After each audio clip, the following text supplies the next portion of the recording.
If you want to help Myth Vision Podcast grow, you can join our Patreon. There are different tiers, as well as help out with PayPal. Thank you so much. Don't forget to like, subscribe, share, and comment.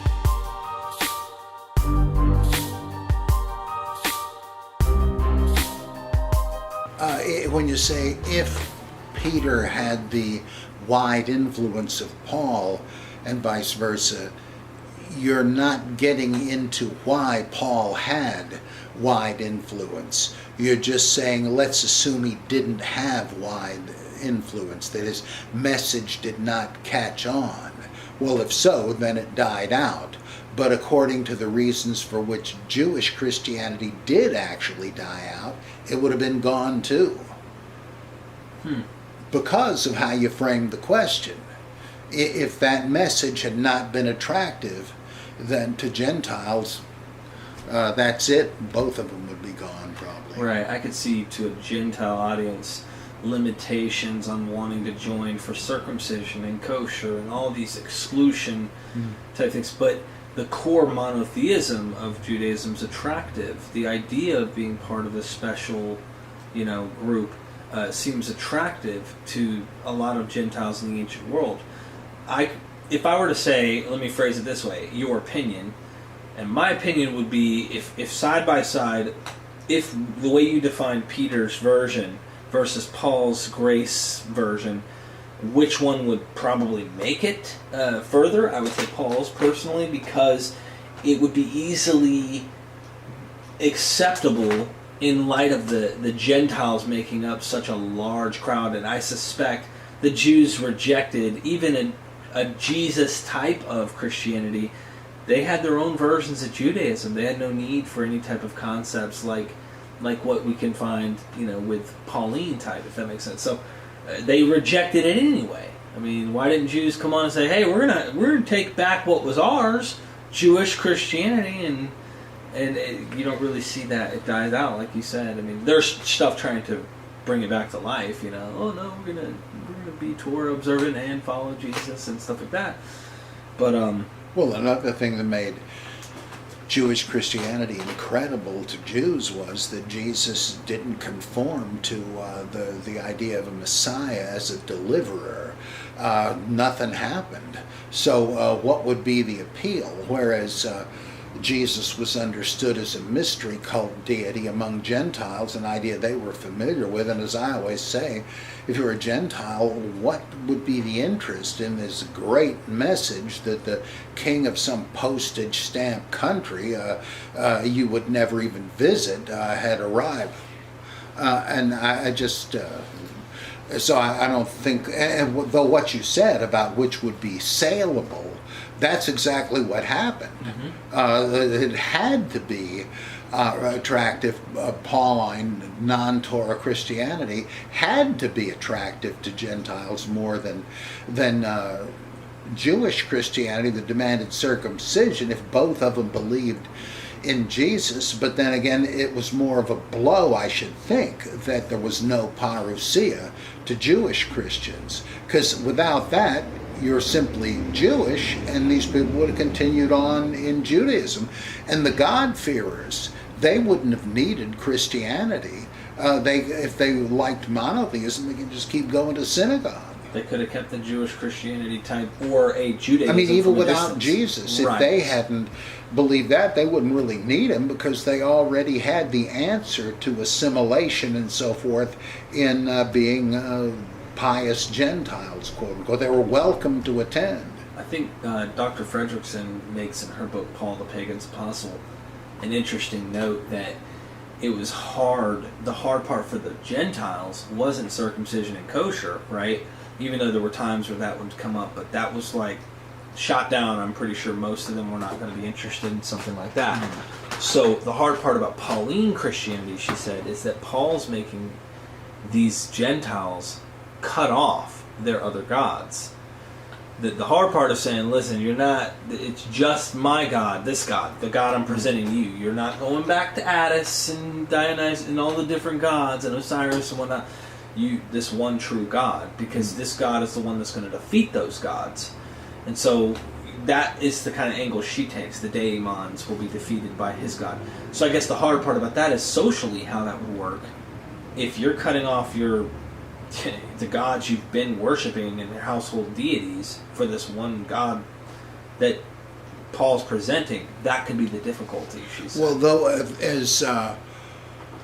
as Rodney Stark and E.R. Dodds and others have said, that there was another side to that coin, that if you converted to Christianity, you really had to have enthusiasm about it. We got the truth, you idiots don't. And those who were more broad-minded and ecumenical, and so I'll go to church, but I also have paid to join Mithras and Apollo and all these, and I go to their things too. You have what Stark called a diversified portfolio of salvation. Well, why do you think you need that? You must not be very confident of any one of them. You're just playing the whole thing. Whereas if you were in Christianity, it was like one big reason evangelical fundamentalist Christianity was kicking the butt of ecumenical mainstream liberalism in the 70s, and still today apparently. Because the fundamentalists said there's one way to salvation, and that's Jesus, and I'm here to tell you about it. Whereas the more gentile, tolerant ones that said, oh, maybe God has another equally valid covenant with Jews or with Hindus and Buddhists and all that, that pretty much saps any missionary impulse. And live and let live, why are you going to do any evangelism? And so you're not as excited about it. You don't have any rationale for having missionaries beyond the Peace Corps. And so it was the same sort of thing in the ancient world. Their exclusivity made them more attractive. Yes. What Paula Fredrickson says that I had not thought of before was that God-fearers needn't have been strict monotheists, though you always hear that they like the ethical monotheism. And, well, is this just speculation? Well, she points out, and this might even undermine her case, but that in contracts and so on, when you had to take an oath by various gods, which is what the whole taking God's name in vain was in the Old Testament. You're saying, as Yahweh lives, I will perform my obligations by so-and-so date. Well, you had to do the same thing with all the gods of the signatory parties. And so they didn't mind doing this. They didn't regard, these Jews presumably didn't regard this as polytheism or idolatry. It was just the pro forma stuff, like us having the planets and the days of the week named for gods we don't believe in. Nobody took it that seriously. And but would conversion to Christianity force people to take it seriously so much that they would have to renounce doing it, and then they'd stick out like a sore thumb? I suspect Christians would have felt the same way they had as Jews or God-fearers who became Christians. Same thing, and they said, well, nobody takes this seriously. The same thing came up with, should Christians join the Roman army? Jews had, though they weren't required to. Well, the Tertullian said, you can't really do that because part of the oath of service required wearing some kind of a headpiece that involved an oath to the Roman gods. And so some Christians stayed out somehow, others didn't, because they just said, well, I mean, the same reason some Christians would not confess Christ and be martyred.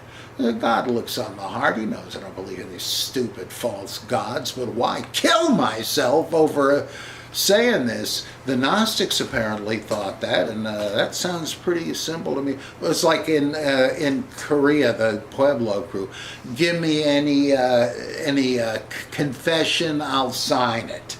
Because our stance is we'll sign anything. It doesn't mean it. So it doesn't mean anything. So, sure, give it to me. That Kim Jong-un is my personal savior. Yeah, whatever you want. It means nothing.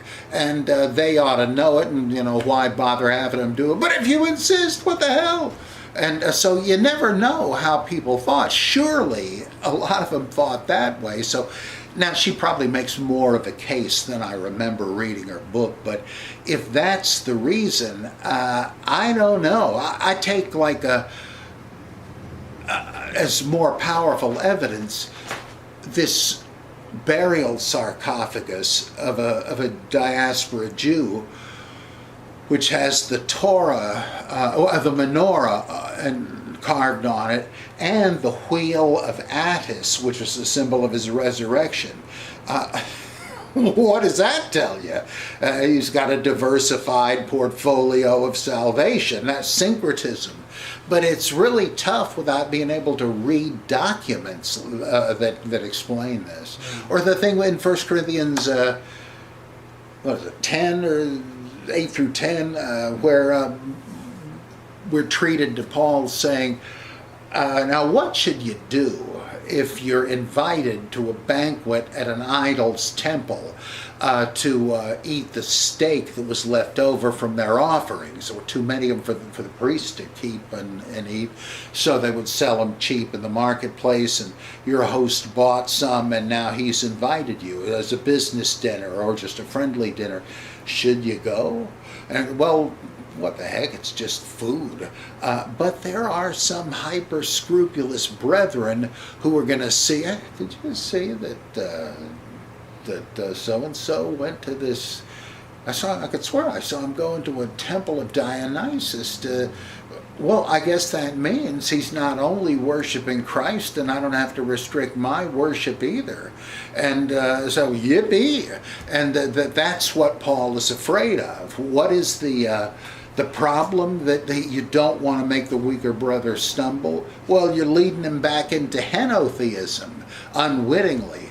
So he says it would be better not to do it. And even though you're right, it's just a buffet. But then you have him shift gears and say, oh, no, don't do it. Because what the pagans offer is a sacrifice to idols. And that's why God killed thousands of them in the Old Testament. So, you want to take the risk, make sure you bring your Pepto-Bismol. So that sounds like two different writers to me, but this was part of that. These weird social interaction problems came up.